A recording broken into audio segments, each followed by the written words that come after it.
안녕하세요. 안녕하세요. 소개 좀 부탁드립니다. 안녕하세요. 저는 더불어민주당 마포갑 지역위원장 이지은입니다. 저는 23년간 경찰을 하다가 윤석열 정권을 정말 이거 가만히 놔두면 안 되겠다라는 생각 때문에 정치를 하자라고 결심을 하고 경찰을 나와서 변호사로 활동하면서 지금은 지역위원장으로서도 활동하고 있습니다. 반갑습니다. 네, 오늘 이지은님 만나러 왔을 때 네. 검색을 해봤거든요. 네. 근데 네이버 이지은 검색하니까 아이유보다 앞서 있던데요. 네, 제가 민주당의 아이유라고 제가 저 스스로 아무도 저에게 그렇게 부르지 좀 않았는데 민망할 것 같은데. 민망했죠. 사실은 처음에 왜 그렇게 했었냐면 이 많은 정치 지망생들, 후보자들 중에서 저를 어떻게 민주당 당원들한테 각인시킬 수 있을까를 고민하다가 아이유님의 본명이 이지은이라는 거에 착안을 한 거예요. 이름이 똑같으니까 나 민주당의 아이유라고 해야 되겠다라고 해서 딱 처음에 했는데 당원들이 너무 좋아해 주시는 거예요. 그래서 이재명 대표님께서 어떻게 아이유라는 이름을 먹은 거예요? 이렇게 물어보시더라고요. 그래서 원래 본명이 이지은입니다 라고 이야기를 드렸었죠. 그랬더니 계속해서 밀고 나가면 되겠습니다 또 말씀을 해주시더라고요. 네, 그래서 민주당의 아이유. 그런데 지금은 아이유님께 조금 죄송한 게 처음에는 민주당 당원이 150만, 200만 이렇게 되니까 야 하면 되겠다 했는데 전 세계적으로 아이유님의 팬이 훨씬 많을 것 같아서 지금은 이제 그 얘기를 안 하고 있습니다. 이번에 아이유님도 그 탄핵 집회 나왔던 맞아요. 팬들한테 네. 선결제도 하시고 네, 커피차 보내시고 이런 거 하셨죠. 네, 대단한 영향력을 보여줬습니다. 맞습니다. 일단 탄핵 선고가 4월 4일날 있었지만 지금 분위기가 참 심상치 않은데 그쵸. 일단 탄핵 선고 당시의 심정을 먼저 말씀해 주시고 영상도 이슈가 됐던 것 같아요. 네, 그날 네. 어땠어요? 모두가 그렇게 느끼셨겠지만 정말 울컥했었거든요. 저도 그러니까 이제 탄핵 그 쟁점이 5가지였는데 그 중에 하나만 중대한 걸로 밝혀지더라도 이거는 파면인데 첫 번째 쟁점을 딱 듣는 순간 이거는 파면이다라는 생각이 딱 들었어요. 그러면서 아니 이렇게 파면됐고 우리 왜 이렇게 힘들게 오랫동안 이 고통을 받아왔나, 이 당연한 결과를 확인받기 위해서 우리 얼마나 고통스러웠나 이런 생각이 들었고, 또 두 번째 울컥했던 게 경찰로 하여금 국회를 봉쇄하게 만들고 라는 이제 문구가 나왔었거든요. 그런데 정말 이 정권이 경찰을 많이 망가뜨렸어요.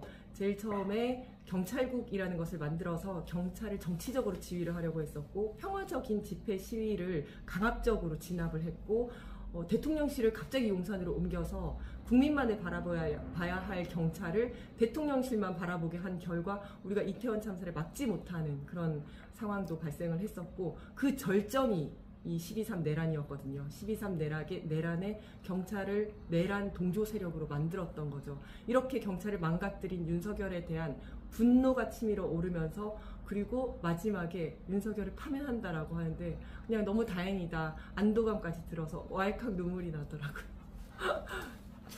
어떤 분들은 나 살았다라는 그런 분들도 계셨을 것 같아요. 맞아요. 실제로 생명의 위협을 느끼셨던 분들도 있으셨을 거고, 왜냐하면 노상원 수첩을 보면 그야말로 살생부지 않습니까? 맞습니다. 거기에 이름들이 다 나오고, 또 진보 유튜버라든지 언론인이라든지 대법관, 법조인들의 이름도 나왔었는데 그분들은 진짜 그렇게 느끼셨을 것 같아요. 이게 계엄령 선포 정말 상상도 할 수 없었던 그 날이 기억나는데 탄핵 선고 그 한 100일 넘는 기간 동안 정말 많은 국민들이 불안하고 불면, 불만, 온갖 네. 불자로 시작되는 모든 단어를 경험한 것 같은데 네. 우리 이 원장님은 어땠어요? 저도 다른 분들과 비슷한데 저는 두 가지, 내란성 탈모와 내란성 악몽을 꿨습니다. 진짜요? 정말 저는 내란성 탈모, 제가 원형 탈모가 참 지금 웃으면서 얘기하기 또 신기하긴 하지만 네. 지금 원형 탈모가 제가 태어나서 3번이 왔었어요. 네. 그런데 첫 번째가 경찰 총경 심사가 안 되었을 때, 저는 그때 제가 스트레스 받는다고 생각도 안 했어요. 근데 제 머리는 그걸 알고 있더라고요. 이렇게 탈모가 생기더라고요. 그런데 승진을 딱 하는 순간 탈모가 싹 나왔어요. 두 번째가 제가 작년에 낙선했을 때, 그때도 몰랐어요. 저는 낙선한 거를 새벽 3시에 알게 됐고, 워낙 엎치락뒤치락 했거든요. 그 다음에 죄송하다, 다시 힘을 내자라고 이제 캠프에 계신 분들한테 이야기를 하고 집에 가서 2시간 자고 다시 일어나서 낙선 인사를 했어요. 계속 낙선 인사 다니고 이래서 그냥 너무 바쁘게 살아서 몰랐는데, 이미 탈모가 났다가 탈모가 이제 다 고쳐지고 있는 상황이더라고요. 그랬고, 세 번째가 이번에 또 탈모가 생긴 거예요. 이거는 진짜 윤석열 때문에 생긴 거잖아요. 밤에 잠 못 자고 너무 속상해하고 어떻게 할지 걱정하고 막 이러다 보니까 탈모가 생겼더라고요. 지금 있는데 곧 탄핵 됐으니까 곧 나아야 되는데 그 이후에 너무 일들이 많아서 이거 언제 나을지 잘 모르겠어요. 그리고 두 번째는 저는 악몽을 꿨는데요. 많은 분들이 내란성 스트레스로 잠을 잘 못 주무셨잖아요. 그런데 저는 그러다가 잠이 딱 들면 꿈속에서 제가 막 친구들이랑 얘기를 해요. 그럼 그 중에 친구 중에 하면 야, 너 때문에 탄핵 기각됐대. 이렇게 얘기를 해요. 그럼 제가 깜짝 놀라서 야, 내가 무슨 말 했는데? 내가 뭐 잘못했나? 나 그 말 그 뜻으로 한 거 아니야. 안 돼, 안 돼. 기각되면 안 돼. 막 이러다가 깨는 거예요. 얼마나 괴로운 꿈이에요. 막 죄책감을 느끼면서 깨는 거예요. 근데 이 레파토리가 계속돼요. 매일 이런 꿈을 꾸는데 내가 언론 방송에 나가서 이렇게 주장하고 이렇게 이야기하는 것들이 혹시 탄핵에 영향을 미치면 어떡하지? 탄핵이 되게 하기 위해서 난 이런 말 하는 건데 혹시 재판관들이 기분이 나빠서 탄핵이 기각되면 어떡하지? 온갖 생각이 다 드는 거예요. 그래서 그런 힘든 시간을 보냈습니다. 그 변호사라는 또 직업도 갖고 계시는 것 같은데 네. 이런 윤석열한테 그 내란 일당들한테 전 국민 뭐 손해배상 청구 같은 거 가능합니까? 정말 하고 싶어요. 근데 우리 법원에서는 아마 이런 거 잘 받아주지 않거든요. 아, 그래요? 네, 네. 네. 근데 정말 우리 국민들이 받은 정신적 피해 이런 게 얼마나 크며 또 그뿐만 아니라 이것 때문에 정말 민생이 엉망진창이 됐잖아요. 장난 아니죠, 진짜. 오르고 주가 떨어지고 뭐 장사 하나도 안 되고 뭐 어쨌든 뭐 내수도 엉망진창이 되고 이런 거에 대한 손해배상 청구를 정말 하고 싶어요. 이 윤석열과 그 일당들이 얼마나 대한민국을 망쳤는지 정말 이거를 돈으로 좀 환산을 해보고 싶어요. 그렇게 긴 악몽과 불면의 밤을 보냈는데 4월 4일 날 오전 11시에 탄핵 선고가 되자마자 약간의 안도감? 네. 근데 그 만족이 채 가시기도 전에 네. 지금 내란이 계속 이어지고 있다라는 또 세간의 평가가 있고 사실 입증되고 있는 것 같습니다. 맞습니다. 어떠세요? 지금 현재 시국 사태를 다시 한번 분석해 주십시오. 많은 분들이 광분하셨지만 정말 탄핵이 이루어진 지 이틀, 그 기쁨이 가시기 이틀도 되기 전에 개헌 이런 이야기가 나왔습니다. 물론 그것은 지금은 이제 다 진압이 됐죠. 이제 그 이야기를 했었던 국회의장께서 지금 개헌할 때 아니다라고 이제 접으셨습니다. 왜냐하면 그거보다 더 큰 일이 벌어졌기 때문입니다. 한덕수 권한대행이 대통령 못 그 헌법재판관을 지명을 했습니다. 이건 정말 말도 안 되는 게 대통령과 대통령의 권한대행은 엄연히 다릅니다. 대통령이 할 수 있는 것과 권한대행이 할 수 있는 건 다르고 대통령 권한대행은 최소한의 현상 유지만 해야 됩니다. 본인이 그 핑계 대면서 마은혁 재판관 지금까지 임명 안 하지 않았습니까? 마은혁 재판관은 오히려 국회 선출 몫이기 때문에 본인은 해야만 하는 헌법적 의무가 있는 사람이고 그거는 했어야 하는 거고 이번 대통령 몫의 헌법재판관은 해서는 안 되는 겁니다. 그런데 그거를 한 거죠. 정말 경찰 인사도 하고 다른 이제 인사도 했지만 그 인사랑 헌법재판관은 또 다릅니다. 왜냐하면 헌법재판관은 헌법기관입니다. 이 헌법기관은 정치적 중립을 위해서 국회, 대통령 그리고 대법원장이 이렇게 그 3명씩 다 임명을 하도록 되어 있거든요. 선출을 하도록 되어 있거든요. 이 대통령, 국회, 대법원장 모두가 헌법기관이에요. 이 헌법기관들이 동등하게 또 다른 헌법기관인 헌법재판소를 구성하는 거예요. 그런데 이거를 권한대행이 했다. 이거는 정말 있어서도 안 되고 있을 수도 없는 일입니다. 더구나 더 큰 문제는 지명한 사람 중에서 이완규라는 사람이 있습니다. 이 사람은 내란 세력이에요. 이 사람은 12월 3일 날 내란이 끝나고 내란이 실패로 돌아가고 12월 4일 저녁에 대통령 안가에서 안가 회동을 했던 사람입니다. 4인방 중에 한 명이죠. 맞습니다. 그래서 박성재 전 법무부 장관, 이상민 행정부. 전 행안부 장관, 김주현 민정수석 그리고 이완규거든요.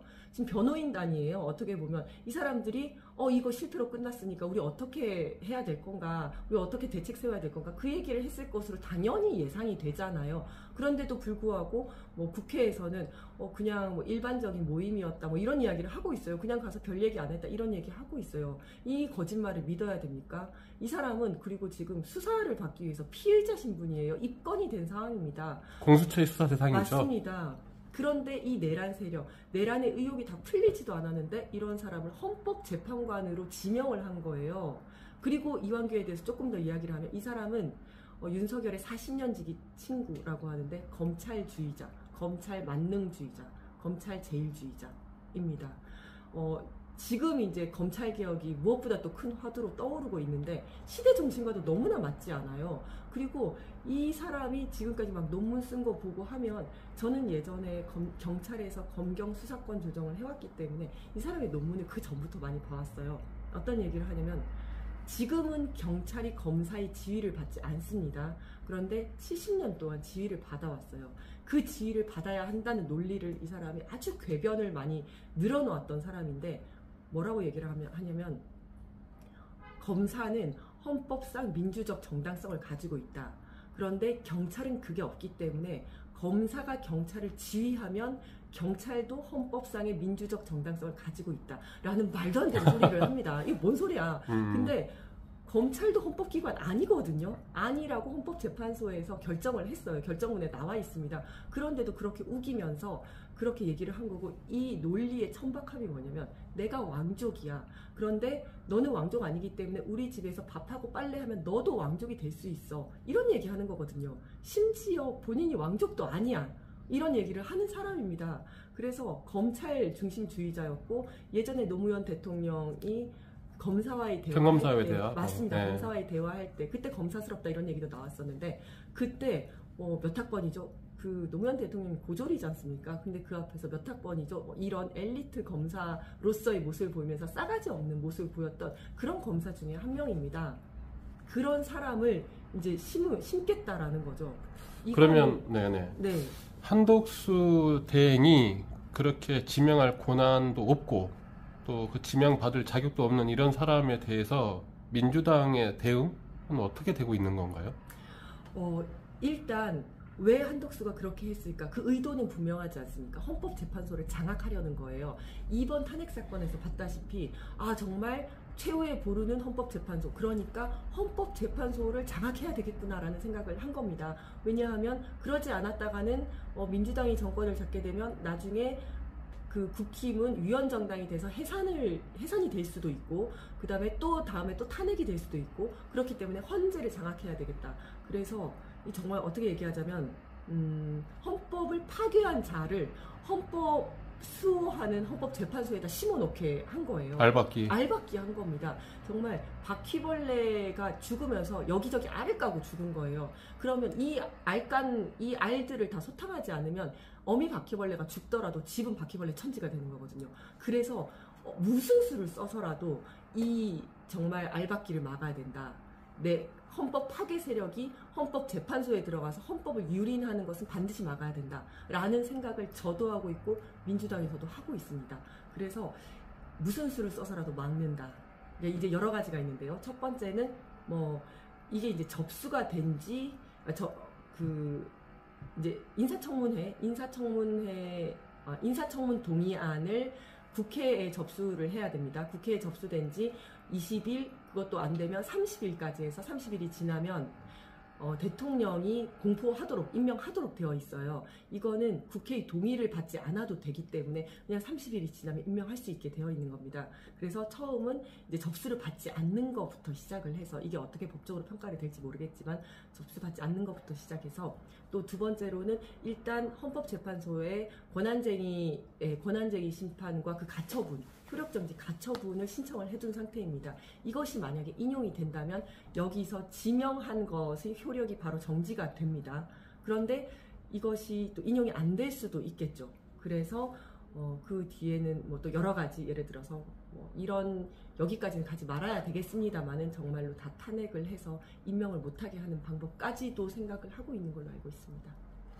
이러한 그 대응을 보면 가끔은 우리 윤석열 내란 수계 그 일당들 저는 주범 정범이란 말도 안 하고 싶어요. 다 주범 같아요. 맞아요. 근데 그들은 합법, 불법, 편법, 꼼수 다 쓰고 있는데 맞습니다. 약간 죄송한 말씀이긴 하지만 우리 민주당은 너무 착한 거 아닙니까? 맞아요. 너무 합법주의 테두리 안에서 물론 이게 제가 불법을 저지르자 말은 아니지만 너무 가끔은 후대응 내지는 너무 선의로만 가는 건 아닌가?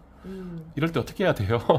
그러니까요. 사실은 그들은 범죄 집단입니다. 맞습니다. 네. 그런데 이제 범죄 집단에 대응한다고 해서 우리도 똑같이 범죄를 저지를 수는 없잖아요. 그래서 합헌적인 테두리 내에서 하지만 이 합법적인 수단과 방법을 모두 써야 된다.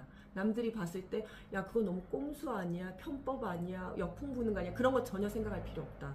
저는 우리가 민주당이 정권을 잡고 뭐 민주당에서 대통령이 나오기를 바라는 것은 더 좋은 대한민국을 만들기 위한 거거든요.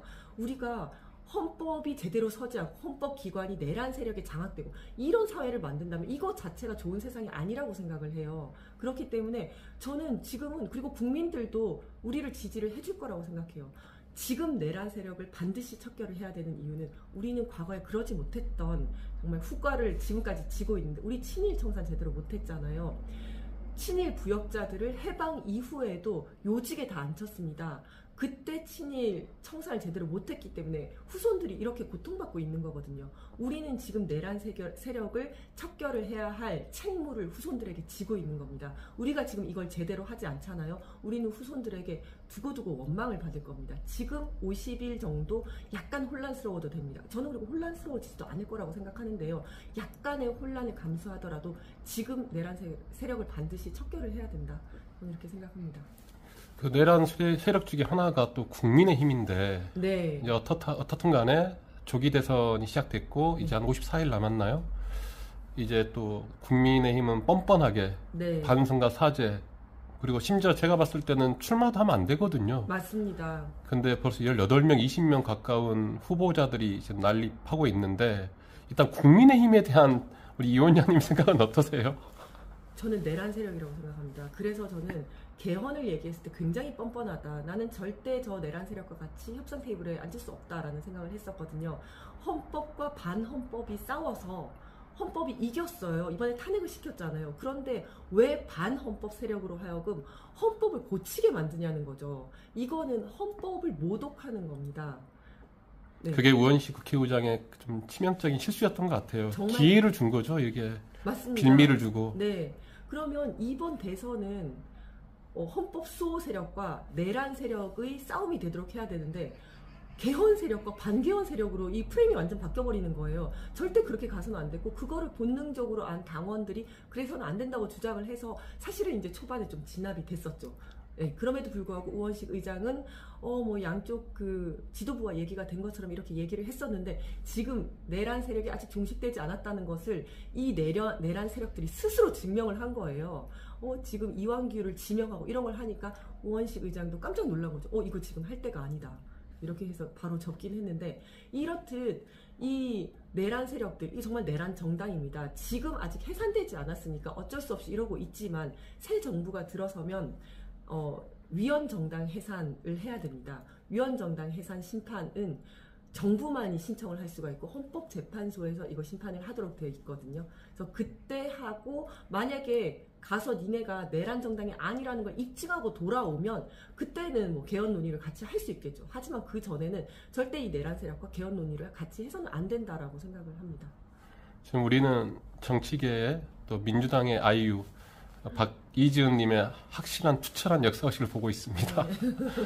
그 대선 후보 이야기 나왔으니까 탄핵 선고가 되어서 윤석열이 파면되고 조기 대선이 시작되었습니다. 네. 우리 이지은 위원장님은 지금 조기 대선에 출마하고 있는 국민의 후보들에 대해서 개별 평가를 듣고 싶습니다.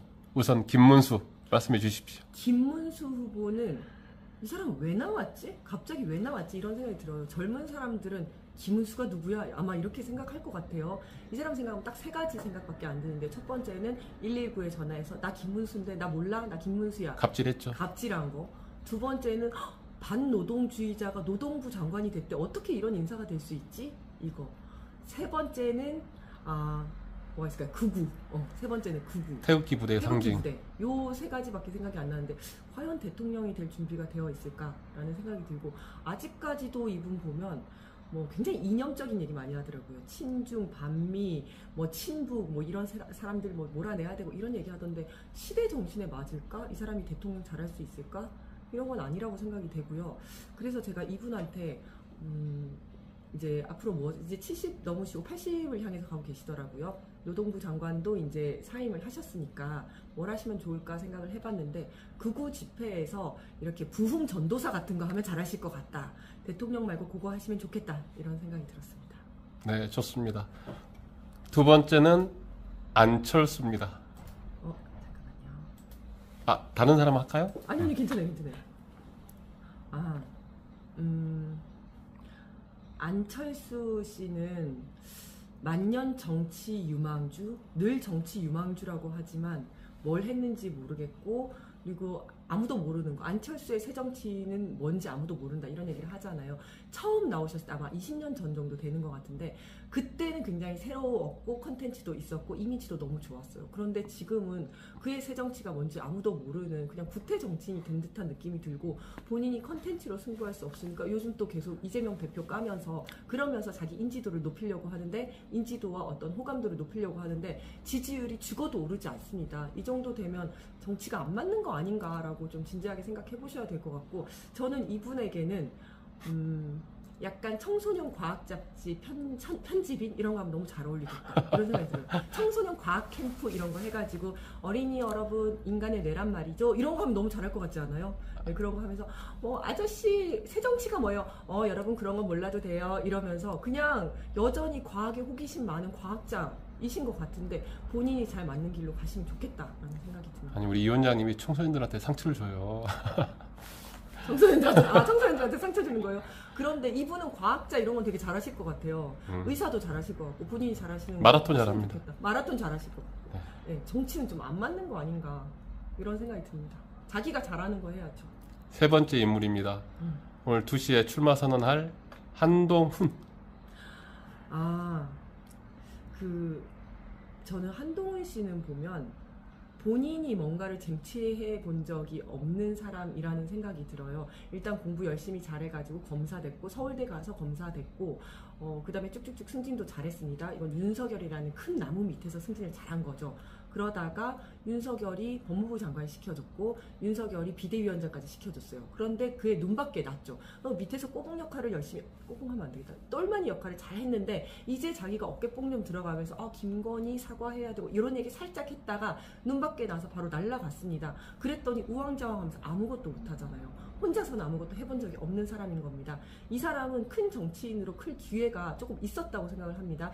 내란의 사태에 있었을 때 본인이 계엄 해제에 찬성해야 된다라고 이야기를 했었고 그랬는데 끝나고 나서 자기가 한덕수와 같이 공동정권 운운하면서 이제 그때 이제 판단을 잘못한 거죠. 아주 그냥 어깨뽕이 들어가서 그러니까 이 상황 판단을 할 능력이 없는 거예요. 그래서 이분도 정치랑은 좀 맞지 않다라는 생각이 들고 그래서 저는 이분이 뭘 하면 좋을까? 약간 이제 법률가시잖아요. 이분 변호사잖아요.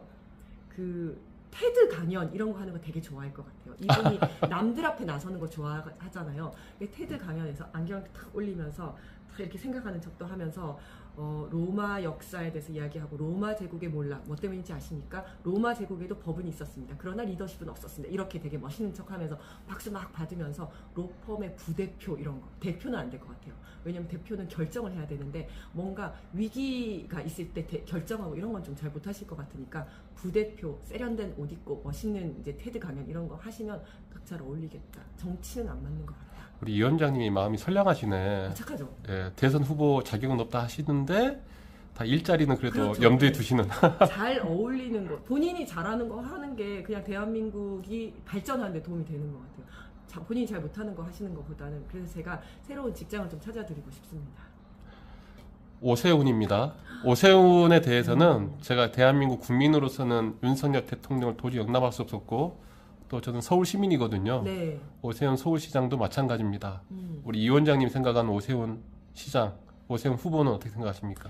일단 이분은 명태균, 그러니까 복균자예요. 이제 많은 정치인들 두 가지로 나뉩니다. 복균자와 무균자. 명태균이 묻은 자인데요. 그래서 본인은 상관이 없다라고 하지만 수사를 받으셔야 돼요. 왜냐하면 계속해서 여론조사를 받았고 그다음에 이거를 다른 사람으로 하여금 이제 여론조사 비용을 대납하게 했잖아요. 이건 정치자금법 위반 또는 공직선거법 위반이 될 수 있기 때문에 이 부분에 대해서 수사를 당연히 받고 의혹을 떨쳐내고 나오시던가 해야지 지금 이거 나오는 건 맞지 않다라고 생각을 하고요. 저도 서울 시민인데 이분이 서울시장 4번 했어요. 뭘 했는지 잘 기억이 안 나요. 되게 멀끔한, 그다음에 깔끔한 이미지, 젠틀한 이미지인데 그 이미지 안에 실질은 없다. 그래서 깔끔한 PPT인데 이거 보면 그냥 템플릿 PPT 있잖아요. 그냥 돌아다니는 PPT. 그런 느낌이 들고, 서울을 위해서도 뭐 한강 뭐 개발하겠다 뭐 하겠다 말은 엄청 했는데 제대로 된 거 없고 중간에 빠꾸를 하거나 아니면 죄송합니다 이거 문제가 있어서 안 될 것 같습니다 그냥 이렇게 된 것들이 다예요. 그래서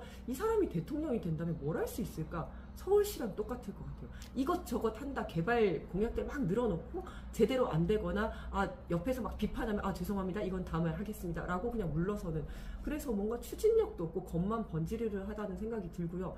그래서 저는 이분은 뭘 하면 좋을까 생각했는데 그 다큐멘터리 해설사 이런 거 하면 되게 잘 어울릴 것 같아요. EBS 이런 데서 뭐 인간과 건축 뭐 이런 거 하면 서울의 도시란 말이죠. 뭐 이렇게 하면서 다큐멘터리 해설가 있잖아요. 그러면서 도시와 인간의 미래라든지 뭐 이런 거에 대해서 뭐 건축이라든지 이런 거에 대해서 되게 조곤조곤 설명하는 그런 역할을 잘 하시지 않을까. 저는 그것도 반대합니다. 반대합니까?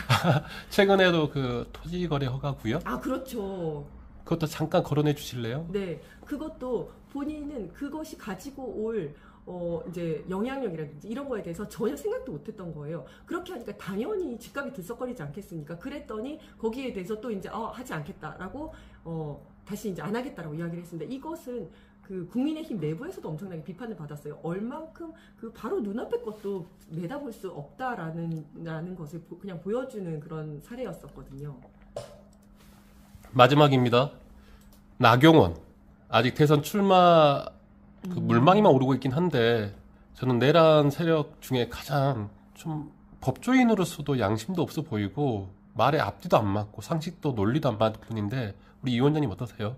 이분은 내란 세력입니다. 어떻게 이렇게 극우가 됐는지 모르겠는데 본인이 아마도 이 전국에서 그래도 국힘에서 극우 세력의 표를 모아서 내가 이걸로 뭐 대선이든 아니면 서울시장이든 나가야 되겠다라는 생각을 분명하게 한 것 같아요. 그래서 나는 여기에서 좌고우면하지 않고 극우에게 붙겠다. 극우에게 이쁨 받아서 저 표 내가 먹겠다라는 생각을 분명하게 한 것 같습니다. 이 내란 세력들은 척결의 대상이지 뭐 후보가 되어서는 안 된다라고 생각을 하고요. 어쨌든 뭐 본인이 한 발언이라든지 아니면 극우를 선동한 거라든지 이런 부분에 대해서도 책임을 져야 된다라고 생각을 합니다.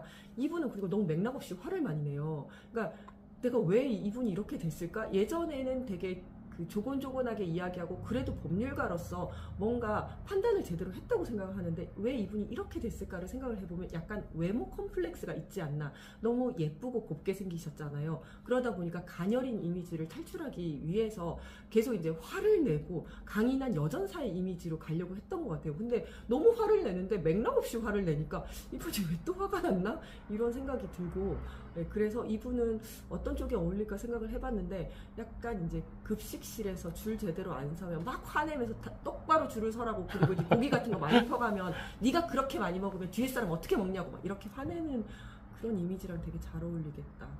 물론 그렇게 하면 안 되죠. 급식실에 계시는 분들도 그렇게 하면 안 되지만 왠지 그런 사감 같은 게 좀 잘 어울리겠다 이런 생각이 들었습니다. 네, 우리 이지은 위원장님의 대선 후보 줄평가를 했습니다. 네. 자, 그러면 우리 민주당 네. 오늘 이재명 당대표 이제 사퇴하셨지만은 네. 오늘 출마 선언을 하였습니다. 네.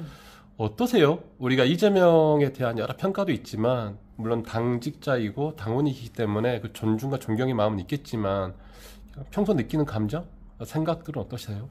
정말 똑똑하신 것 같아요. 네. 이제 우리가 경제 정책이라든지 이런 것들은 좀 어려워서 용어도 어렵고 익숙하지 않고 해서 좀 들어도 잘 무슨 말인지 모르겠고 아니면 뜬구름 잡는 것 같고 이런 느낌이 들 때가 있잖아요. 그런데 이재명 대표가 이제 경제 정책에 대해서 설명을 한다든지 뭐 3프로 TV 나가서 그분들하고 완전 전문가들이잖아요. 그분들하고 대담하는 걸 들으면 와, 되게 많이 알면서도 저걸 저렇게 쉽게 풀어서 설명하는구나. 이거는 본인이 외워서 얘기를 하는 게 아니라 100% 소화를 해갖고 자기 말로 이야기를 하는 거거든요. 저걸 다 알고 있고 다 고민을 해봤고 그다음에 실제로 정책으로도 한번 만들어 본 사람이구나. 그래서 저것이 말로만 떠드는 정책이 아니라 그 정책을 했었을 때 무엇이 부작용이고 그 부작용을 보완할 방법까지도 알고 있구나. 이런 생각이 들었어요. 그게 정말 똑똑한 사람이다라는 생각이 들었고 그의 인생을 보면 되게 정말 짠하다는 생각이 들어요. 어떻게 저렇게 힘들게 돈이 없어서 정말 공부하고 싶었는데 집에서 돈이 없으니까 너 공장 가라 그래서 공장 갔다가 집에 와서 공부하고 그렇게 해서 검정고시 또 쳐가지고 대학을 가고 자신의 인생을 스스로 정말 개척을 해온 사람이잖아요.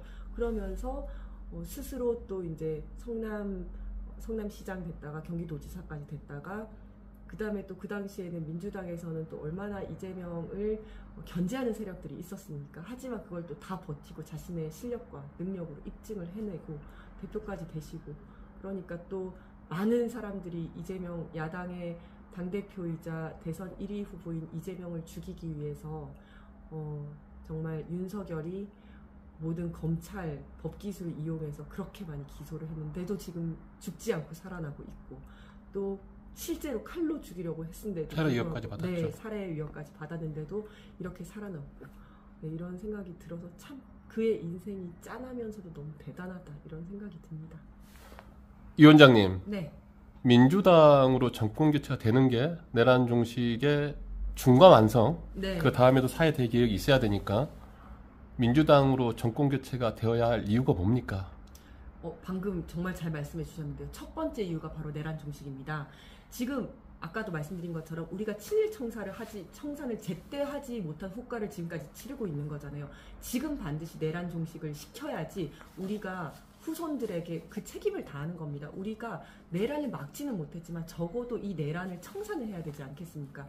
민주당은 12월 3일 날 내란이 벌어졌을 때 국민과 같이 국회로 가서 이 내란을 막은 주역입니다. 그리고 앞으로도 무슨 특별위원회라든지 내란 종식 특별위원회라든지 특별법을 만들고 수사 등을 통해서 이 정말 누가 어디까지 이 내란이 퍼져 있는지를 저는 명명백백하게 밝혀내고 처벌을 해야 된다고 생각을 합니다. 근데 여기에 가장 적합한 정당은 민주당이다 라고 생각을 하고요. 두 번째, 윤석열에 의해서 우리 국정이 정말 많이 망가졌습니다. 이것을 다시 제대로 세울 정권은 민주당이다. 민주당은 정말 위기에 강한 정당입니다. 돌이켜 생각하면 우리가 IMF 때 그리고 가까운 때는 이제 코로나 때 정말 국가가 위기에 처했을 때 그 위기를 극복하고 다시 대한민국, 세계로 뛰는 대한민국을 만든 정권이 민주당 정권이었습니다. 위기에 강하다는 거는 능력이 있다라는 거거든요. 유능한 정당이 민주당이 정권을 잡아야지 이 망가진 대한민국을 다시 제대로 살려서 민생과 경제, 안보 그리고 지금 트럼프의 관세 정책까지 정말 너무나 앞으로 닥쳐올 위기도 많습니다. 이런 위기를 잘 대처해 나갈 수 있을 것이다 라고 생각을 하고요. 세 번째는 국회와 정부의 콜라보, 정말 환상의 콜라보를 볼 수 있을 것이다. 사실은 국회에서 법을 만들면 좋은 법들을 입법을 해야 되는 건데 지금 윤석열 정권에서 계속해서 거부권 행사를 하고 있으니까 하나도 법이 입법이 안 되고 있어요. 원래 이 의결 정족수는 151명이거든요. 과반수인데 우리 지금 어떻게 생각하냐면 200명이 안 되니까 거부권을 너무 당연하게 행사하다 보니까 200명이 안 돼서 이것도 법이 통과가 안 되네. 이렇게 생각을 하고 있어요. 이제 민주당이 정권을 잡으면 다시 의결 정족수 151로 돌아갑니다. 그러면 지금까지 거부권에 의해 막혀 있었던 아주 좋은 법안들, 필요한 법안들이 제때제때 통과가 되고 그렇다면 이러한 정부와 이런 유능한 정부와 유능한 국회가 함께 한다면 대한민국이 더 강한 대한민국으로 나아갈 수 있을 것이다. 그러기 위해서는 반드시 민주당이 정권을 잡아야 된다 생각을 합니다. 그 나라도 위기지만 나도 위기잖아요. 맞습니다. 정말 수많은 시민 지금 제가 찍고 있는 저조차도 너무 힘들거든요. 어렵고 네. 정말 곤란한 처지에 있는데 정말 많은 시민들, 국민들, 민중들 뭐 상관없이 표현상 자영업자들 이루 말할 수 없는 고통도 있고 어떠세요? 우리 민주당 여러 대권 후보들이 나오겠지만 우리 민주당은 경제 성장, 경제를 회복시킬 수 있는 아까 위기에 강한 정당이라고 하셨는데 네. 그런 믿음의 근거는 무엇입니까? 그래서 저는 그거를 이제 세 가지 필승 전략 중에 한 가지로 삼고 싶은데 사실 이제 민주당에 대해서 많은 국민들이 오해를 하고 계신 게 민주당은 너무나 이념적이고 민주주의와 인권을 얘기하고 그다음에 우리가 벌은 돈으로부터 세금을 너무 많이 떼가려고 한다 이런 생각을 좀 많이 하시는 것 같아요. 하지만 이번에 우리가 또 나아가야 할 방향이기도 하고 또 지금까지 이재명 대표가 대표로 있었던 민주당의 전략은 내가 부유해지는 정책, 내가 부유해지는 경제 정책, 그러니까 국부펀드 이야기하는 거고 AI 이야기하는 거고 이 민주당 정책을 통해서 나라도 부강해지지만 나도 부유해진다. 이거를 같이 가지고 가자라는 것이 지금 이제 이재명 대표가 지금까지 있었던 민주당의 기조였습니다. 이것을 민주당 후보들이 계속해서 이어나갈 거라고 생각을 합니다. 저는 그래서 이것이 이제 민주당의 선거 필승 전략 중에 하나가 반드시 되어야 된다라고 생각을 하고요. 지금 이야기 나온 김에 나머지 필승 제가 생각하는 전략 말씀 충분히 하세요. 좋을까요? 네. 첫 번째는 이 구도 자체를 헌법 수호 세력과 내란 세력으로 나누어야 한다. 그래서 헌법을 수호하려고 했던 우리 이제 민주당과 민주 야당들, 그러니까 그 민주주의를 수호하려고 했었던 야당 세력과 그리고 이 내란을 수호하려고 했던 내란을 동조했었던 그런 세력들 간의 대립으로 만들어야 된다. 이 구도는 이렇게 만들어야 된다라고 생각을 하고요. 그래서 개헌이니 뭐니 이런 것들이 절대 들어와서는 안 되는 겁니다. 그러면 이 구도가 무너져 버리는 거거든요. 그리고 마지막 세 번째는 우리의 할 일은 계속한다. 이것은 무엇이냐면 내란 종식을 위해서 이제 뭐 내란 특위를 만든다든지 특별법 만든다든지 하는 거 계속하고 또 명태균 수사와 관련해 가지고 명태균 이제 아까 말씀드린 것처럼 뭐 명태균 게이트의 핵심은 그 김건희, 윤석열 부부가 공천 그리고 공직 선거에 얼마나 개입을 했느냐입니다. 그리고 나머지 이제 국힘 의원들이 이제 공직선거와 관련해서 어떠한 그 정치자금법 위반을 했는지 공직선거법 위반을 했는지 이런 부분들이거든요. 여기에 대한 수사도 절대 미루지 않고 계속 해나가야 된다. 그리고 우리가 하려고 했었던 법안들 계속해서 이제 거부권 행사되더라도 계속해 나간다. 이것들이 저는 대선 전략 중에 하나가 되어야 된다고 생각을 합니다. 이제 뭐 일부러라도 다른 사람들 뭐 네거티브도 하고 막 하지 않습니까? 우리는 네거티브를 굳이 할 게 아니라 그냥 우리가 하는 내란 종식을 위한 것들, 명태균 수사 뭐 이런 것들 그냥 그 차근차근 함으로써 상대 후보가 어떤 사람인지를 그냥 법으로 보여주면 된다 이렇게 생각을 하거든요. 그래서 이것도 대선 전략으로 같이 가지고 가야 된다라고 생각을 합니다. 어떠하든 간에 조기 대선이 열렸고 어떤 분들은 표현상 할 줄로 짧아서 민주당한테 유리하다고 하지만 저는 그래도 만만치 않다 늘. 그래서 우리 대선 전략 말씀하셨지만은 또 보수도 사생결단 나올 것 같거든요. 맞습니다. 아까 말씀처럼 내란이 척결 대상이기 때문에 맞습니다. 그들도 쉽게 죽지는 않을 거다. 그래서 늘 이제 중도파 실체도 늘 궁금하긴 하지만 네. 중도파나 우리 젊은 20대 이런 분들을 위해서도 좀 하고 싶은 말, 어떤 또 민주당의 필승 어떤 전략도 있는 건지 너무 또 많이 노출하지 마세요. 그러면 안 되니까. 그래도 이 정도 우리가 한번 해볼 수 있지 않느냐라는 어떤 그런 있는지 궁금해요. 네, 사실 그래서 뭐 이제 각 분야에서 지금 정책들을 다 만들고 있고요. 그리고 20대 남성이라든지 중도에 대해서는 우리가 어떻게 하면 확장을 할 수 있는지에 대해서 항상 고민을 좀 해왔던 부분들입니다. 거기에 대해서도 뭐 심도 깊은 고민을 하고 있는 걸로 알고 있어요. 그리고 일부에서는 약간 오해를 하기도 했었지만 뭐 중도 우파 그래서 진보를 버리고 가는 거냐 뭐 이런 얘기까지 들을 정도로 사실 그런 거 전혀 아닙니다. 그럴 정도로 약간의 경제 정책과 관련해서는 중도까지 아우르는 그리고 합리적 보수까지 아우르는 그런 정책들을 지금 내고 있거든요. 그러니까 이런 부분들은 민주당을 믿어주시면 좋을 것 같습니다. 근데 실제로 뭐 민주당 정권 시절에 경제적으로 유능한 정책이 많이 펼쳐졌고 맞습니다. 오히려 저쪽 정당에서 집권할 때 경제가 폭망했어요. 맞습니다. 네. 오히려 그게 사람들이 잘못 알고 있는 네, 착각인데 네. 아무튼 그런 면에서 우리 이 원장님 필살기는 놔두시더라도 우리 네. 민주당의 중도도 확보하고 네. 우리 젊은 20대 친구들도 참여할 수 있는 그런 전략과 전술을 만들어내겠죠. 네. 네, 좋습니다. 근데 제가 이제 다른 질문 좀 하고 싶은데 네. 경찰 출신이라고 하면 맞습니까? 네, 맞습니다. 근데 경찰하면 아까 우리 때 역사식 투철하시던데 네. 저는 순사 이미지가 강해가지고 맞아요. 사실 그것도 친일 청산을 못했기 때문이기도 합니다. 그때 친일 경찰들을 해방 이후에 그대로 요직에 또 다 앉혔습니다. 그러다 보니까 친일 경찰 이미지가 그대로 남아 있었고 아직까지 저희가 이제 이제 후대의 경찰관들도 그런 이야기를 계속 듣게 된 거죠. 그래서 저는 이번에 전환길 사건을 사태를 보면서 역사를 가르친다는 게 뭐지? 이런 고민도 많이 했는데 제대로 가르쳐야 되잖아요. 맞습니다. 근데 말씀 속에 우리가 역사 청산, 친일 청산을 하지 못한 죄값을 받고 있는 건데 좀 이야기를 좁혀보면 해방 이후에 어떤 경찰 어떤 쪽에 몸을 담으셨으니까 정권이 교체되면 가장 먼저 해야 될 어떤 경찰의 혁신? 망했겠지만 검찰 개혁과 묶어서 말씀하셔도 됩니다. 네. 어떤 거예요? 사실 이제 경찰 개혁을 계속 해왔다고는 했지만 이번 내란에 있어서 어떻게 보면 경찰이 내란 동조 세력이 되었습니다.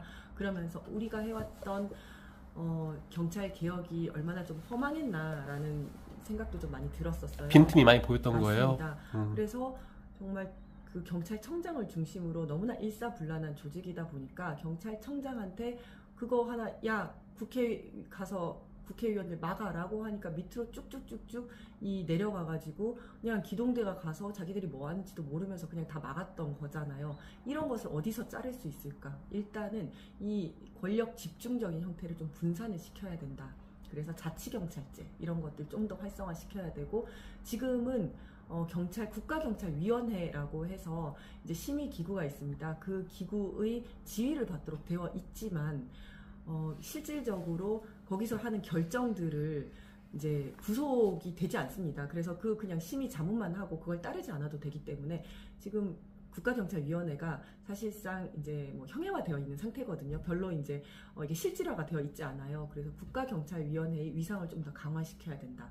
그리고 현장 경찰관들한테 또 헌법 교육이라든지 이런 걸 시키고, 윗사람이 시킨다고 해서 부당한 지시를 그대로 따르지 않고 여기에 부당한 지시에는 단호하게 이제 거부할 수 있는 그런 또 힘을 좀 길러줘야 된다. 이런 생각이 좀 많이 들었습니다. 그리고 검찰과 관련해서는 민주당에서 항상 이제 생각해 오던 건데, 검찰은 기소만 해야 됩니다. 왜냐하면 수사권과 기소권을 모두 가지고 있다 보니까 이게 막강한 힘이 되는 거거든요.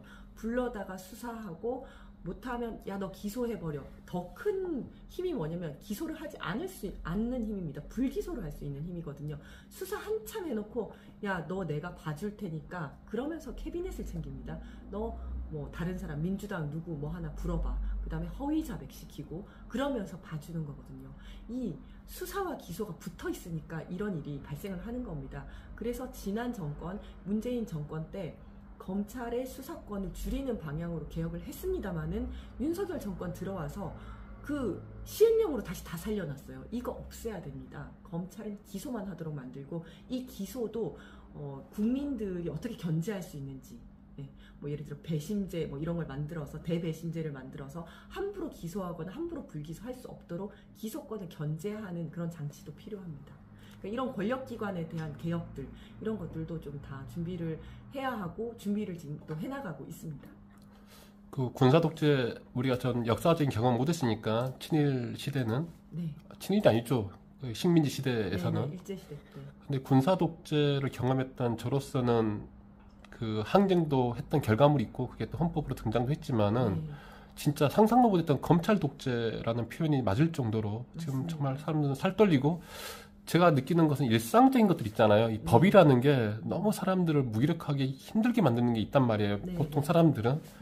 근데 다른 질문도 섞어 있는데 어떠세요? 경찰도 보면은 예전에 막 제 어린 시절에 투캅스라든지 약간의 부정부패 온상이거나 또 민중의 지팡이가 아니라 민중의 몽둥이 막 이런 이미지들이 좀 있잖아요. 그런 부분은 많이 해소되었나요? 사실은 많이 해소되던 와중에 윤석열이 들어오면서 정말 나쁜 놈이, 죄송합니다. 경찰을 아주 망가뜨렸죠. 사실은 그래서 1991년도 전까지는 내무부 들어보셨을 거예요. 내무부 산하의 치안본부 시절을 가지고 있으면서 그때는 뭐 간첩 조작도 하고 그다음에 고문도 하고 이래서 굉장히 못된 짓 많이 했었습니다. 맞아요. 87년 민주화 항쟁과 함께 경찰도 개혁해야 된다는 이야기가 많이 생겼었고, 그래서 그때 경찰국 없어졌어요. 그 전에 경찰국 있다가 없어지고 이제 장관은 정치인이잖아요. 정치인이 경찰을 지휘하지 못하도록 하면서 91년도에 행안부로부터 독립해서 외청인 경찰청이 만들어졌거든요. 그래서 조금 완벽하지는 않더라도 정말 이렇게 경찰의 중립성, 독립성이 필요하다라고 하면서 이렇게 꽃밭을 예쁘게 만들어가고 있었어요. 그랬는데 갑자기 정말 멧돼지가 나타나가지고 나의 꽃밭을 다 망가뜨려 버린 거예요. 그래서 정말 경찰이 다시 과거로 30년 전으로 회귀를 해서 행안부 장관이 경찰을 지휘하고 그 다음에 강압적으로 막 집회 시위를 막 관리하거나 막 진압하게 만들고 이런 일들이 벌어졌었고 심지어는 내란에까지 동원이 된 사건이 생긴 거죠. 그래서 저는 이것들을 다시 돌려놔야 된다. 다시 민주화 시대의 경찰 그리고 정치적 중립, 정치적 독립을 지켜나가던 어떤 경찰로 다시 돌려놔야 된다. 지금 윤석열이 경찰의 이미지를 너무나 많이 망가뜨려놨습니다. 아, 많이 개선되었었는데. 네, 인사도 너무나 엉망진창으로 해놨어요. 지금도 알박기 이어지고 있죠. 맞습니다. 알박기 이어지고 있고 사실 이제 대통령실에 파견 나가서 근무했었던 경찰관들은 이거 뭐 대통령실에서 권력의 뭐 핵심에 있기도 했고 고생 많이 했으니까 승진을 시켜주긴 했어요. 그런데 그건 아주 일부였었고 그리고 뭐 이제 승진시키고 자천시키고 하는 것도 정권에 따라 다르긴 했지만 아주 이제 그 고위직들만 그렇게 했었어요. 고위직은 정권의 어떤 기조와 같이 가게 하기 위해서 그렇지 않은 사람들은 이제 승진해서 배제한다든지 이렇게 했었는데 그거는 아주 고위직만 그렇게 했었는데 그 윤석열은 들어와서 실무자까지도 너 전 정권 사람이지라고 하나하나 다 파헤쳐가지고 전부 자천을 시키고 승진해서 배제를 시켰어요. 그러다 보니까 그냥 전 정권에서 수사권 조정, 검경 수사권 분립 이런 것들이 공약이었기 때문에 경찰청에서 그냥 자기 일 열심히 했던 사람인데 전 정권의 공약을 열심히 수행했다는 이유만으로 실무자까지도 전부 다 배제를 시킨 겁니다. 경찰을 정말 정치화 만든 거예요. 줄을 이러다가 큰일 났다. 나도 줄을 서야 되겠다. 이런 생각을 만들게 한 정부가 윤석열 정부였습니다. 제가 이제 군인 집안이다 보니까 네. 저는 이번에 계엄 사태 이후로 어떤 군인의 모습, 또 말씀하신 경찰의 모습, 또 그리고 경호인들의 경호 어떻게 불릴지 모르겠지만 청와대나 그때 대통령실 경호 참 이게 너무 많은 것을 경험하게 되고 또 교훈을 얻게 되더라고요. 네. 그러면 하나 마지막 질문일 수도 있는데 이 부분 관련해서는 지금 윤석열을 경호했던 사람들 물론 저항한 사람도 있었지만은 네, 네. 정말 저는 못나 보이고 정말 좀 표현상 거칠지만 쪽팔렸어요. 네. 그 경호 부장입니까? 뭐 있잖아요. 네. 경호 뭐 이순희. 네, 차장. 예. 김성훈 차장. 그것에 대한 평가 잠깐 해주시고 또 지금 반면에 가장 걱정되는 게 우리 유력한 당 대표 후보인 우리 이재명의 경우 네. 실제 테러도 당했기 때문에 네, 네. 이 부분은 또 어떻게 보장이 되고 있는지 좀 궁금해요. 그래서 경호처도 개혁이 되어야 됩니다. 경호처는 대통령 경호처지 뭐 윤석열 경호처 맞습니다. 사임의 경호처가 아니죠. 경호처가 아니거든요. 그런데 이 사람이 내란죄를 저질러서 체포영장, 적법한 체포영장이 발부가 됐는데도 불구하고 무슨 범죄 집단에서 자기 그냥 최고 우두머리를 지키는 사람들처럼 밖에서 그냥 차벽 쌓고 그다음에 뭐 철조망 두르고 그 앞에서 사람들이 그냥 다 지키고 서 있었던 거예요. 이거 너무나 반성해야 되고 너무 부끄러워해야 됩니다. 그런데 다행인 거는 그들 스스로도 소위 말해서 그 현타가 왔을 거예요. 내가 지금 정말 열심히 공부해가지고 대통령 경호실 경호관이라는 자부심 하나로 살아왔는데 이 죄인 지키자고 내가 이 앞에서 몸빵을 해야 돼? 너무나 그 자괴감이 왔다고 하더라고요. 실제로 이 사람들 나가면 그때 체포영장 집행하러 올까봐 경호처 직원들이 집에도 못 가고 거기서 다 자면서 거기 지켰다는 숙식을 했다는 거예요. 근데 거기는 잘 데가 없어요. 그러다 보니까 막 이제 체육관에서 이렇게 쪼그려서 자고 그다음에 복도에서 자고 이러면서 집에도 못 가고 막 이랬다는 겁니다. 그런 거 보면서 정말 현타가 왔다. 내가 뭐 하고 있나. 다행히도 현타가 오면서 2차 집행 때는 우리 안 하겠다라고 아름다운 불복종을 했습니다. 덕분에 2차 집행은 어떤 유혈 사태 없이 잘 집행이 되었었죠. 그때 많이 반성하고 좀 깨우쳤을 거라고 생각하고요. 그런데 이렇게 사병화된 데에는 제도의 문제도 있는 것 같아요. 대통령 경호처를 대통령 직속으로 하다 보니까 이 대통령 한 명만을 바라보는 그런 조직이 되어버렸고 그래서 정말 낯뜨거운 윤석열 뿐만 아니라 김건희 생일 때 정말 뭐 하늘에서 내려주신 뭐 대통령 이런 거 하면서 경호처 직원들이 노래를 불렀다는 거 아닙니까? 근데 이거 민망해 죽겠어요, 진짜. 너무 민망하죠. 그러니까 그때 윤석열과 김건희가 같이 내려왔었는데 김건희가 강아지를 데리고 왔대요. 근데 거기 가서 노래 불렀던 사람이 이런 얘기 하더라고요. 선배님 저희 강아지 앞에서 노래 불렀어요. 뭐 이런 얘기 하더라고요. 스스로도 얼마나 자괴감을 느끼겠습니까? 어떻게 이 훌륭한 공무원들을 그런 어떤 개인의 사병으로 만들 수가 있습니까? 이거는 윤석열의 문제이기도 하지만 제도의 문제일 수도 있다. 다른 나라에서는 이렇게 대통령 경호처를 대통령 직속으로 하고 있지 않거든요. 그래서 여기에 대해서도 어떤 개혁 방안들 지금 준비 중에 있고요.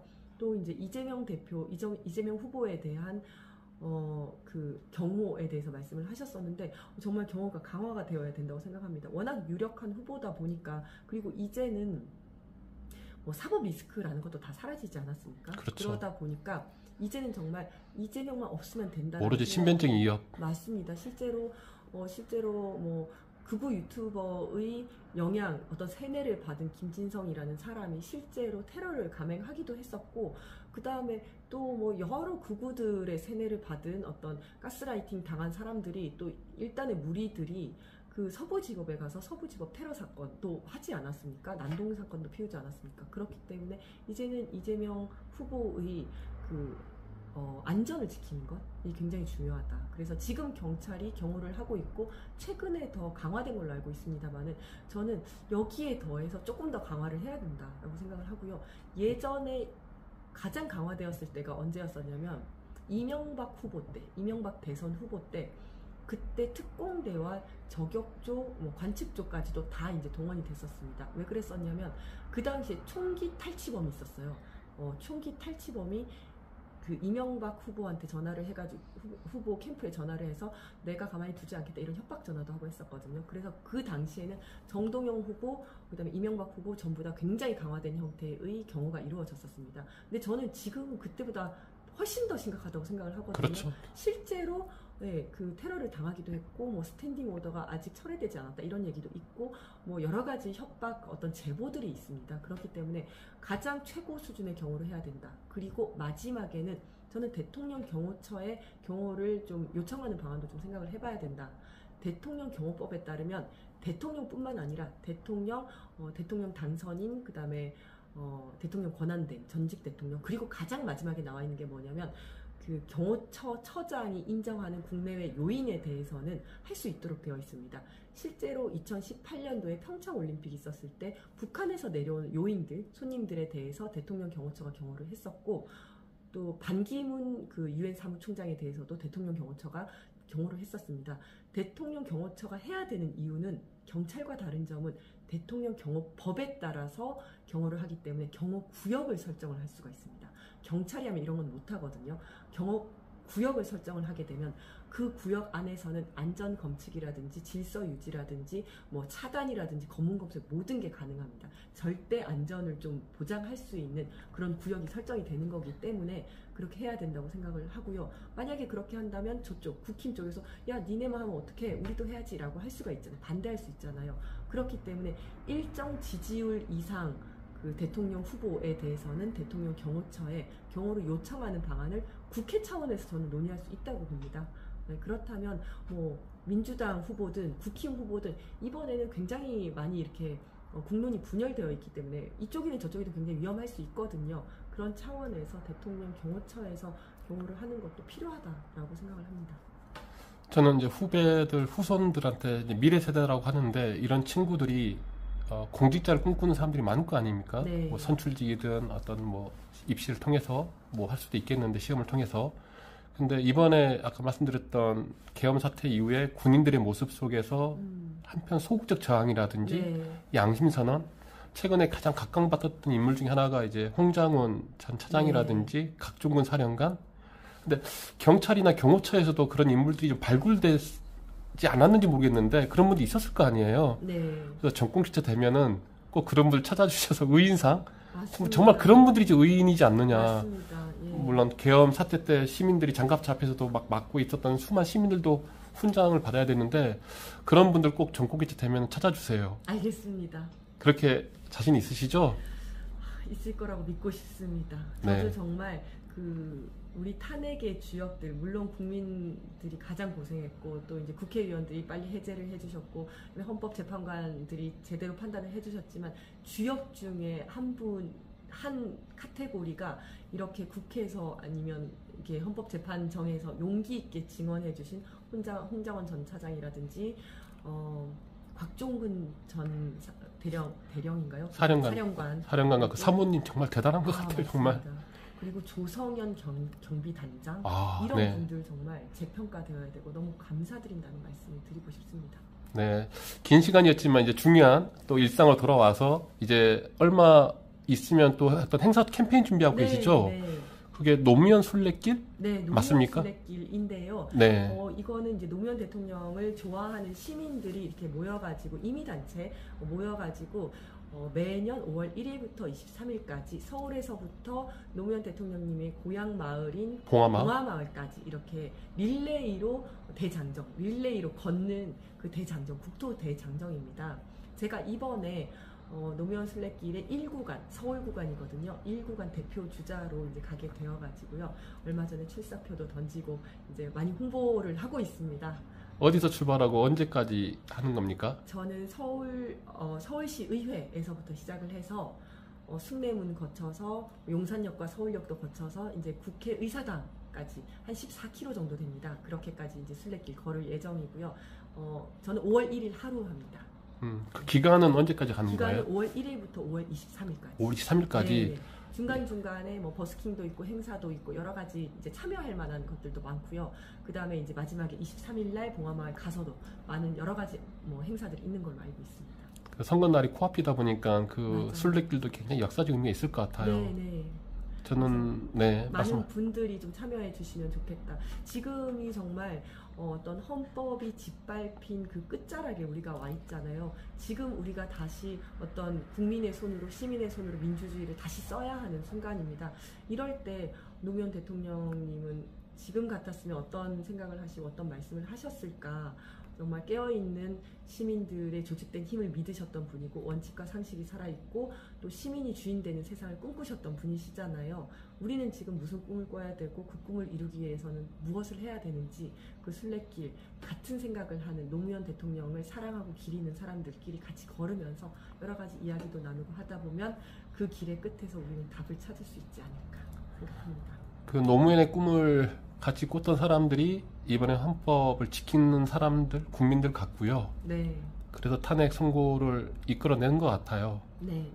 잠깐 화제를 돌려서 우리 이지은의 꿈은 뭡니까? 저의 꿈요. 마포를 탈환하는 겁니다. 정말 제가 599표로 마포 갑에서 상대 후보자에게 졌어요. 그랬는데 저야 뭐 질 수도 있다고 생각을 하는데 제가 정말 죄송했던 건 당에 죄송했고 지지자분들한테 너무너무 미안했어요. 정말 이 지지자분들께서 다시 한번 이제 마포가 이제 민주당이 마포갑의 국회의원이 되기를 그렇게 많이 바랬었고 또 이제 당에서도 저를 믿고 저를 마포갑에다가 공천을 준 건데 사실 되게 미안했어요. 내가 아니라 다른 후보가 나왔다면 됐을까? 내가 능력이 부족해서 안 된 거 아닐까? 나 때문에 지금 야당까지 다 합쳐서 192석밖에 안 돼서 나 같은 사람 8명만 더 있었으면 이렇게 힘들게 거부권 때문에 고통스러워하지 않아도 됐을 텐데 정말 제가 죄책감이 많이 들었고 패인 분석도 많이 했고요. 그래서 지금 밭갈이도 열심히 하고 있고 네, 반드시 탈환하겠습니다. 그래서 패인 분석하셨지만 뭐 패인이 된 것 같지는 않고 미안합니다. 아직 얘기했습니다. 3년 뒤인가요? 그러면? 네, 저는 2028년입니다. 지금 마포구청장도 상대방이죠? 네, 국힘 출신입니다. 저는 이제 서대문구나 마포구나 또 청년들이 많이 있고 젊은 또 엄마 아빠들이 많이 모여 있는 곳들인데 이렇게 된 이유가 뭐예요? 그 2년 전 아니 2022년이죠. 대선이 있고 나서 대선이 3월이었었고요. 그리고 6월 달에 지선이었습니다. 대선이 넘어가면서 지선에서 싹 바람이 불어서 다 넘어갔었어요. 그때 마포갑에서 이제 우리 민주당이 대선 때 12%로 졌고요. 지선 때도 다 졌는데 구청장이 10%로 졌고 그 다음에 서울시장이 24%로 졌어요. 그 다음에 이제 조금 이거 안 되겠구나 싶으니까 저 때는 0.6%로 졌고 이번에 교육감 선거 때 5%로 이겼습니다. 이겼어요? 하지만 투표율이 너무나 낮았죠. 24%도 안 됐습니다. 그래서 저는 이번 대선에서 마포갑이 몇 프로의 득표율을 받느냐가 저의 성적표라고 생각을 해요. 이재명 대표가 예전에 40%, 전국 평균 40%였는데 이번에 50%를 받았다. 그런데 마포갑에서는 55%를 받았다. 5%는 제가 열심히 한 저희 성적표가 될 수 있잖아요. 그래서 저는 이번에 제가 14개월 동안 열심히 박가리하고 조직 만들고 노력한 것들을 이번 성적표를 통해서 내가 한번 나의 능력을, 실력을 입증해 보겠다라는 생각으로 열심히 대선을 뛰겠습니다. 고맙습니다. 그러면은 이상 인터뷰 마무리할 건데 우리 끝으로 하고 싶은 말씀? 오늘 마지막 인터뷰 아닐 거예요. 계속 시리즈를 할 건데 네. 그래도 지금 이 시기에 꼭 우리 국민들, 주민들, 시민들 하고 싶은 말씀 해주세요. 지금 탄핵이 되었다고 해서 다들 기뻐하셨지만 지금 느끼다시피 내란이 아직 종식되지 않았다라는 것을 모든 분께서 또 느끼고 계실 겁니다. 그러면서 한편으로는 민주당 답답해, 왜 이럴 때 제대로 하지 못하고 저쪽에서는 계속해서 공격을 하고 있는데 이거 제대로 방어도 못해, 우리가 이렇게 풍천노숙하면서 힘들게 탄핵을 이뤄줬으면 그 다음에는 우리 좀 고생시키지 않고 니네가 좀 알아서 해야 되는 거 아니야? 라고 생각하실 분들도 많으실 것 같습니다. 저희 그 마음 충분히 이해하고요. 절대 실망시키지 않는 내란 종식을 위해서 그냥 강하게 나가는 그런 민주당 되겠습니다. 그리고 우리 정권교체 TV, 정말 이름이 정권교체 TV잖아요. 그래서 6월 3일 이후에는 이름을 빨리 바꿀 수 있도록 정치교체로 정치교체, 네, 이름을 바꿀 수 있도록 마포교체로 이름 바꿀 수 있도록 저희가 더 열심히 하겠습니다. 고맙습니다. 네, 감사합니다. 앞에 의사봉이 있는데 내란 잔당 척결을 위해서 한번 힘찬 구호 함께 해주십시오. 하고 싶은 말씀. 내란 잔당 척결. 고맙습니다. 네.